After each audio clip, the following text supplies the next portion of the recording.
శ్రీమాత్రే నమః. మిత్రులందరికీ శుభోదయం. ఈరోజు శ్రీ విశ్వావసనామ సంవత్సర ఆషాఢ బహుళ ద్వాదశి మంగళవారం. ఈరోజు ద్వాదశి ఉదయం 6:17 వరకు ఉంది. తదుపరి త్రయోదశి ఈరోజు జూలై 22, 2025 తేదీ మంగళవారం. ఈరోజు వర్జం తెల్లవారుజామున 3:41 5:13 వరకు ఉంది. దుర్ముహూర్తం 8:21 9:05 వరకు ఉంది. మరలా తిరిగి దుర్ముహూర్తం రాత్రి 10:59 11:43 వరకు కూడా దుర్ముహూర్తం ఇవ్వడం జరిగింది. అలాగే ఈరోజు మృగశిర నక్షత్రం. ఈరోజు పంచాంగరీత్యా ఈ రకమైనటువంటి ఫలితాలు గోచరిస్తున్నాయి. అలాగే ఈరోజు నక్షత్రం అయినటువంటి మృగశిర నక్షత్రం ఎవరికి తారాబలం కుదురుతుందో మనం పరిశీలించినట్లయితే భరణి, రోహిణి, ఆరుద్ర, పునరోసు, ఆశ్లేష, పుబ్బ, హస్త, స్వాతి, విశాఖ, జ్యేష్ఠ, పూర్వాషాఢ, శ్రవణం, శతతార, పూర్వభద్ర, రేవతి. ఈ నక్షత్రంలో జన్మించినటువంటి మన మిత్రులందరికీ కూడా ఈరోజు నక్షత్రం అయినటువంటి మృగశిర అనుకూలంగా ఉంటుంది. అందువల్ల ఇప్పుడు చెప్పినటువంటి నక్షత్ర జాతకులందరికీ ఈరోజు శుభకరంగా ఉండే అవకాశం ఉంది. అలాగే ఈరోజు రాశిఫలాలను మనం పరిశీలించినట్లయితే మేషరాశిలో జన్మించిన వాళ్ళకి ధనాదాయం ప్రదర్శిస్తుంది. వృషభ రాశిలో జన్మించిన వాళ్ళకి ఆరోగ్యం చేకూరుతుంది. మిథున రాశిలో జన్మించిన వాళ్ళకి కొద్దిపాటి కార్యజయం, ఆరోగ్యం చేకూరుతుంది. కర్కాటక రాశిలో జన్మించిన వాళ్ళకి అనారోగ్య సూచన, ధనవ్యయం కలుగుతుంది.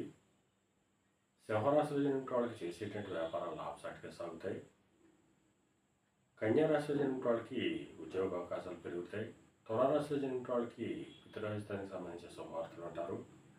వృశ్చిక రాశిలో జన్మించిన వాళ్ళకి అనారోగ్య సూచన, ధనవ్యయం కలుగుతుంది. ధనురాశిలో జన్మించిన వాళ్ళకి కళతరపూర్వక ధనలాభం కలుగుతుంది. మకర రాశిలో జన్మించిన వాళ్ళకి శత్రుభయం కలుగుతుంది. కుంభరాశిలో జన్మించిన వాళ్ళకి సంతానానికి సంబంధించిన శుభవార్తలు అంటారు. మేన రాశిలో జన్మించిన వాళ్ళకి ఆకస్మిక ప్రయాణాలు చేసిన అవసరం ఉంటుంది. ఈరోజు ద్వాదశ రాశి యొక్క ఫలితాలు ఈ రకంగా తెలియడం జరిగింది. అలాగే ఈరోజు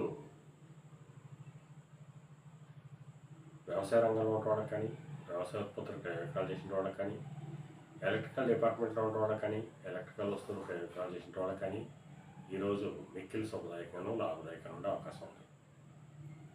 అలాగే ఈరోజు జీవ సంబంధ వ్యాపారాలు చేసిన వాళ్ళకి కానీ, మత్తుపాన ప్రయోగాలు చేసిన వాళ్ళకి కానీ, వైద్య రంగంలో ఉన్న వాళ్ళకి కానీ శుభకరంగా ఉండే అవకాశం ఉంది.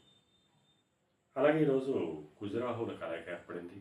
ఈ రెండింటి కలయిక ఎప్పుడు వచ్చినప్పటికీ కూడా దండనాధికారం కలిగినటువంటి డిపార్ట్మెంట్ అనగా జ్యుడిషియల్ డిపార్ట్మెంట్లో ఉన్న వాళ్ళకి కానీ, ఇన్కమ్ ట్యాక్స్ డిపార్ట్మెంట్లో ఉన్న వాళ్ళకి కానీ, రెవెన్యూ డిపార్ట్మెంట్లో ఉన్నటువంటి వాళ్ళకి కానీ ఈరోజు మిక్కిలి శుభదాయకంగా ఉండేటువంటి అవకాశం ఉంది. అందువల్ల ఈ రంగాల్లో ఉన్నటువంటి వాళ్ళతో మిగిలిన వాళ్ళు అప్రమత్తంగా ఉండవలసిందిగా తెలియజేయడం జరుగుతుంది. అలాగే ఈరోజు మంగళవారం. అందువల్ల ఆ సుబ్రహ్మణ్యేశ్వర స్వామిని, షణ్ముఖుని తేనెతో కానీ చిరకరసంతో కానీ అభిషేకించినట్టయితే సర్వశుభాలు కలుగుతాయని చెప్పి శాస్త్రీయ తెలియజేయడం జరుగుతుంది. అలాగే మళ్ళా రేపు శుభోదయం కార్యక్రమంలో మరిన్ని విషయాలు తెలుసుకుందాం. అంతవరకు మన మిత్రులందరికీ మరొకసారి శుభోదయం. ఇట్లు మీ పెదబాబు సిద్ధాంతి, కొలాల మామిడాడు.